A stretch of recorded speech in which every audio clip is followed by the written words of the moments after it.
Hello students, welcome to NVGEI। Class 6 में हमारा lesson 3 चल रहा है, पृथ्वी की गतिविधियाँ। तो मैंने आपको इसमें पृथ्वी की 2 गतियाँ हैं, उसके बारे में मैंने आपको बताया था कि घूर्णन गति और परिभ्रमण गति, यानी परिक्रमण गति और परिभ्रमण गति मैंने आपको 2 बताई थी। तो परिक्रमण जो सूर्य के चारों ओर पृथ्वी परिक्रमा करती है तो वह परिक्रमण गति कहलाती है, और जो परिभ्रमण गति जिसको हम घूर्णन गति भी बोलते हैं, वो पृथ्वी अपनी दूरी पर एक चक्कर अपनी जगह पर ही एक पूरा चक्कर पूरा करती है 24 घंटे में। लगभग 24 घंटे लग जाते हैं। तो ये जो है इसको घूर्णन गति कहते हैं। तो आइए कुछ क्वेश्चंस हमने आपको यहाँ पर दिए हुए हैं, तो इनको जरा हम आपकी नोट्स में मैंने भेजे हुए हैं, तो थोड़ा सा इसको हम समझा देते हैं आपको।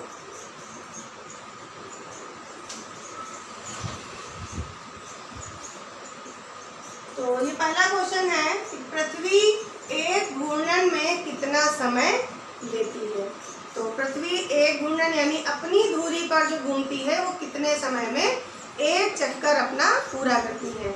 तो पृथ्वी अपनी धुरी पर एक चक्कर पूरा करती है लगभग 24 घंटे।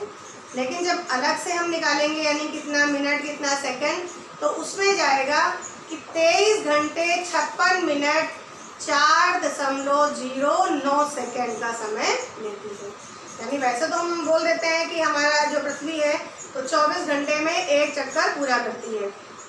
तो लेकिन जब उसको हम अलग अलग ऐसे देखेंगे तब 23 घंटे 56 मिनट और 4.09 सेकेंड का समय लेती है, जो लगभग 24 घंटे के समान हम उसको मान लेते हैं कि हमारी पृथ्वी अपनी जो घूर्णन गति है, परिभ्रमण गति है, वो 24 घंटे पे अपनी ही दूरी पर रहकर यानी अपनी कक्षा पर रहकर पूरा करती है।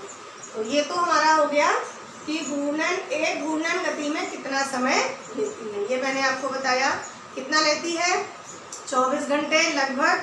लेकिन जब उसको अलग से हम निकालेंगे तो आप ऐसे लिख सकते हैं कि पृथ्वी एक घूर्णन को पूरा करने में 23 घंटे 56 मिनट तथा 4.09 सेकंड का समय लेती है, जो लगभग 24 घंटे के बराबर यानी समान होता है, जिसको हम 24 घंटे यानी नॉर्मली हम ऐसे बोल देते हैं 24 घंटे का एक दिन होता है। जो पृथ्वी हमारी दिन रात की प्रक्रिया पूरी करती है तो ये पूरा होता है। तो आपको ये पहला क्वेश्चन समझ में आ गया होगा। सेकेंड क्वेश्चन है आपका, पृथ्वी की किस गति के कारण दिन व रात होते हैं। उसी पहले वाले क्वेश्चन से ही हम जोड़ के नीचे वाला क्वेश्चन लेकर आए हैं कि पृथ्वी पर दिन व रात किस गति के कारण होते हैं। तो दिन व रात होते हैं परिभ्रमण गति यानी घूर्णन गति के कारण आपकी पृथ्वी पर दिन व रात होते हैं। तो कैसे होते हैं, मैंने आपको चित्र के द्वारा पहले वीडियो में भेजा हुआ है, उसको आप देख लेंगे कि पृथ्वी का जो भाग सूर्य के सामने होता है, जिस भाग पर सूर्य का प्रकाश पड़ता है, उस भाग पर दिन का होता है यानी दिन होता है, और उसके पीछे का भाग जहाँ सूर्य का प्रकाश नहीं पहुँच पा रहा यानी जो पृथ्वी का भाग सूर्य के सामने नहीं है, उस भाग पर रात होती है। फिर जब पृथ्वी अपनी ही दूरी पर घूमते हुए अपना चक्र जो परिभ्रमण गति उसकी है जो वो पूरा करती है, तो जो पिछले भाग में जो जहाँ प्रकाश सूर्य का नहीं पड़ रहा था वह भाग सूर्य के सामने आ जाता है, और जिस भाग पर सूर्य का प्रकाश पहले पड़ रहा था जहाँ पर दिन था, वह भाग सूर्य के जो जहाँ सूर्य का प्रकाश नहीं पहुँचता यानी सूर्य के प्रकाश के अपोजिट साइड में वहाँ हो जाता है, और जो भाग पृथ्वी पर सामने होता है सूर्य के सामने, उस भाग पर उस समय दिन होता है। तो यह प्रक्रिया अपनी दूरी पर जो पृथ्वी की परिभ्रमण गति है, घूर्णन गति है, उसके कारण दिन व रात होते हैं। इसको मैंने आपको चित्र के द्वारा भी समझाया है, आप उसमें देखेंगे। फिर अगला है हमारा क्वेश्चन विषुव। विषुव किसे कहते हैं। तो विषुव मैंने आपको वीडियो में समझाया है, आप उसमें देख लेंगे।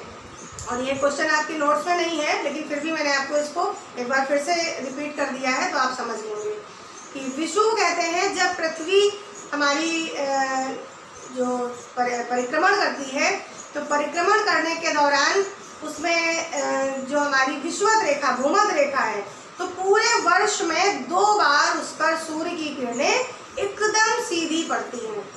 यानी जब पृथ्वी हमारी पूरे सूर्य की परिक्रमा करती है और परिक्रमा करते करते सूर्य की किरणें 2 बार उस पर वर्ष में सीधी पड़ती। कब पड़ती हैं?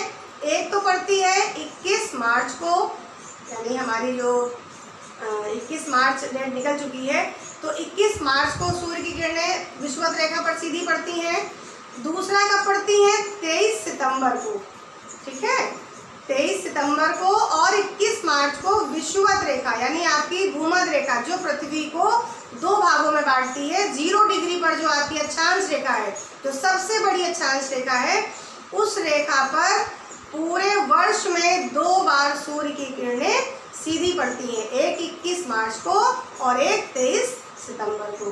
तो ये मैंने आपको भेजा हुआ है, आप उसमें देखेंगे, और ये क्वेश्चंस हैं जो आप रिपीट करेंगे। मैंने इनको बताया, आप वीडियो देख लेंगे, वीडियो देखकर आपको समझ में आ जाएगा और आपकी कॉपी पर भी लिखा हुआ है। तो उसके आगे की जानकारी हम आपको अगले वीडियो